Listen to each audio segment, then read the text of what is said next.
The moment I heard the man's voice whisper her name, something inside me tightened like a fist closing around my ribs. It was faint, almost swallowed by the sound of the engine as I drove home, but it was clear enough. A quiet male voice, close to the phone's microphone, saying softly, "Emily." Then the call ended. And just like that, the silence in the car felt louder than anything I'd heard all day. 30 seconds earlier, I had called her because she hadn't answered my texts. She'd said she would be home early, that her phone was on silent while she wrapped up a few things. So I hadn't thought anything of it until she actually picked up and I heard him. She must have realized she'd answered by accident because the call cut off immediately. I didn't call back. I didn't know what to say, and I didn't trust whatever would come out of my mouth. By the time I pulled into the driveway, my hands were shaking so badly I had to sit there for a moment and breathe. The porch light was off. The house looked normal. Too normal, like the entire world had paused, waiting to see what I'd do next. When I stepped inside, I found her sitting at the kitchen table, scrolling on her phone. She looked up with a startled smile, like she hadn't expected me this early. "Hey," she said, "you're home." There was a small tremor in her voice. Only someone who'd been with her as long as I had would notice it. She tucked a strand of hair behind her ear, a nervous habit she'd had since college. "Yeah," I said, hanging my jacket on the hook. "Got done sooner than I thought." She nodded, setting her phone down screen first. A small, careful motion. Too careful. For a moment, neither of us spoke. The clock on the wall clicked, steady and cold. "How was your day?" she asked, but her eyes weren't on mine. They were on the table, the grain in the wood, anywhere but my face. I sat across from her. "I called you earlier." She looked up. I saw the ripple of tension in her jaw. "Yeah, I saw that. Sorry." My phone was on silent. There it was. The line. I stared at her. "You picked up." Her expression didn't break, but something in her eyes flickered. "What do you mean?" "The call connected," I said quietly. "Only for a second." She swallowed. "Oh, that must have been when I was grabbing my bag." I didn't hear anything. I leaned back, hearing the lies settle between us. It didn't shout. It didn't crack the air open. It just sat there like a sinking stone. She forced a small smile. "What made you think I answered?" I didn't want to say it.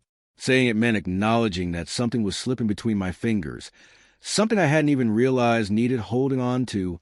"I heard someone say your name," I said. Her face went pale. Not drastically, not theatrically, but in a way that told me she was scrambling for footing. "A co-worker," she said. "Probably just someone passing by."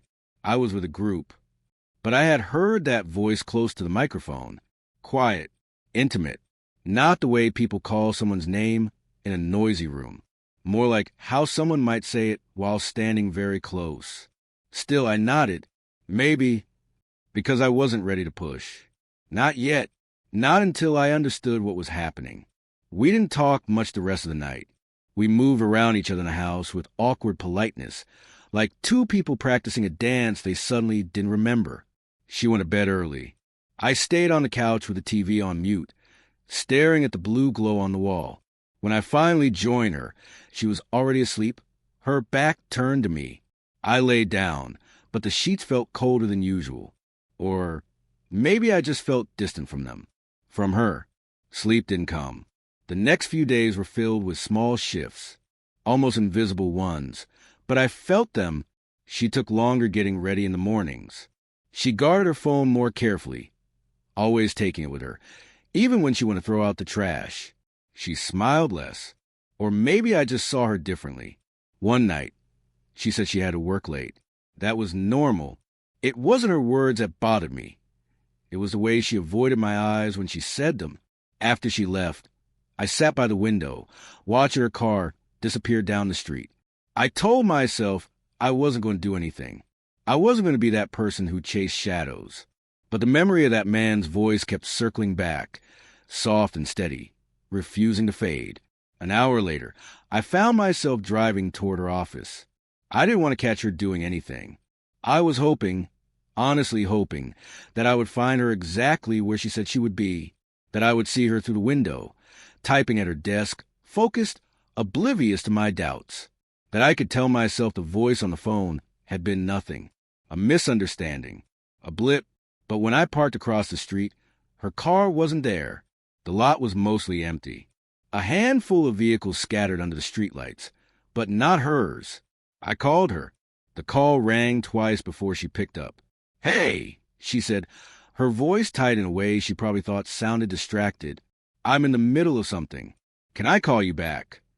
I looked at the empty parking space where her car should have been. "You're still at the office?" I asked. "Yeah," she said. "Why? Everything okay?" I didn't trust my voice. I didn't trust myself to sound calm. "Yeah, I managed. Just checking in." "Okay, I'll be home soon." "All right." She hung up quickly. I sat in the car long after the call ended, staring at the building. The truth didn't slam into me. It arrived quietly in small pieces. Enough pieces that I couldn't ignore them anymore. I didn't follow her. I didn't drive around looking for her car. I just sat there until the panic drained into something hollow and sad. When I finally drove home, I felt heavier, like the air had thickened around me. She came home 40 minutes later, stepping inside with a bright, practiced smile that didn't match the exhaustion around her eyes. "Long night," she said, kicking off her shoes. I nodded, studying her. She didn't seem like someone who'd been in an office. Her hair wasn't tied back the way it usually was when she worked late. Her clothes didn't have the faint paper or printer toner smell she carried home after long evenings. She looked softened, warmer, like she'd been somewhere comfortable. She kissed my cheek before heading to the shower. It felt like an apology she hadn't said out loud. While the water ran, I sat on the edge of the bed, heart pounding in quiet, steady waves. Something was happening, something real, and now I couldn't pretend not to see it. The next morning, she left early. Too early. I heard her moving around before the sun came up, quiet and careful. When she kissed my forehead goodbye, her lips lingered a little too long, like she was afraid I might wake and ask questions she wasn't ready to answer. After the door closed, I lay still, staring at the ceiling, listening to the echo of her footsteps fade into the distance. By then, the doubt wasn't doubt anymore. It was a steady thrum beneath everything I did. It followed me while I made coffee, while I showered, while I sat at the edge of the bed trying to figure out how to breathe, without feeling like my chest was collapsing inward. I didn't want to go through her phone. I didn't want to become someone who searched for answers in secret. But every answer I asked her for felt like it came wrapped in another lie, and I couldn't keep walking in circles. That night, when she fell asleep beside me, I waited until her breathing settled into a slow, even rhythm. My hand shook as I reached for her phone on the nightstand. I wasn't trying to look through her messages. I only wanted to see what she'd been doing the night. She said she was at the office. A call log, a location, anything. But when I picked up the phone, the screen lit up with a single notification I couldn't ignore. A message preview, a man's name, and the words, "Are you home yet? Miss you." I froze. The phone didn't open fully. She had a password, but the message was enough. A simple line that burned its way into my memory. "Miss you." That was all it took. I set the phone down carefully, like it might explode if I moved too fast. I lay beside her in the dark, staring at the outline of her face. She looked peaceful. She looked like someone who had no idea the world around her was starting to split open. I didn't sleep at all. The next morning felt different, heavier. She was humming to herself in the kitchen while making breakfast, acting like everything was normal. She was so relaxed that it almost made me angry. I sat down across from her. "Emily," I said quietly, "can we talk?" Her shoulders stiffened. She didn't turn around right away. When she finally did, her smile was too thin. "About what?" I gestured toward the table. "Just sit for a second." She hesitated, then walked over slowly and sat down, folded her hands in her lap. I took a breath. "Who's the guy who messaged you last night?" Her eyes widened just a fraction, but was enough. Enough for me to see the truth land in her expression. "I don't know what you're talking about," she said. I shook my head. "Don't do that." She swallowed and looked away, blinking hard. You went through my phone. I didn't, I said. Your screen lit up. I saw the notification. Silence stretched between us. A long, tense line that neither of us had the strength to cut. Finally, she whispered, "It's not what you think." I laughed, but it wasn't a cruel sound. It was the sound of someone who didn't know how to hold everything inside anymore. "Then what is it?" She opened her mouth, then closed it. Her eyes glossed over a little, and she looked down at her hands as if they might give her the words she couldn't find. "It just happened," she said quietly. "I didn't plan it." I closed my eyes. That single sentence felt like a door slamming shut. "Who is he?" I asked, trying to keep my voice even. "How long?" She wiped at her cheek. "A few months." My heart thudded once, hard enough to make me feel dizzy. "Months." "I'm sorry," she whispered. The thing about apologies and moments like that is they don't land. They just drift. They float above everything, unable to settle because they can't fix anything. I leaned forward, rested my elbows on my knees.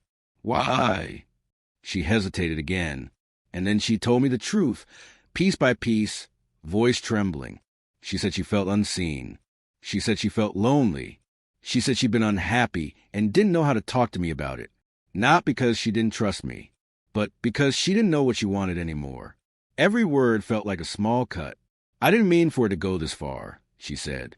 "I didn't mean to hurt you." I rubbed my forehead. "You heard someone say your name on the phone. That was him, wasn't it?" She didn't answer, which was an answer. "And when you said you were at the office," her silence told me everything.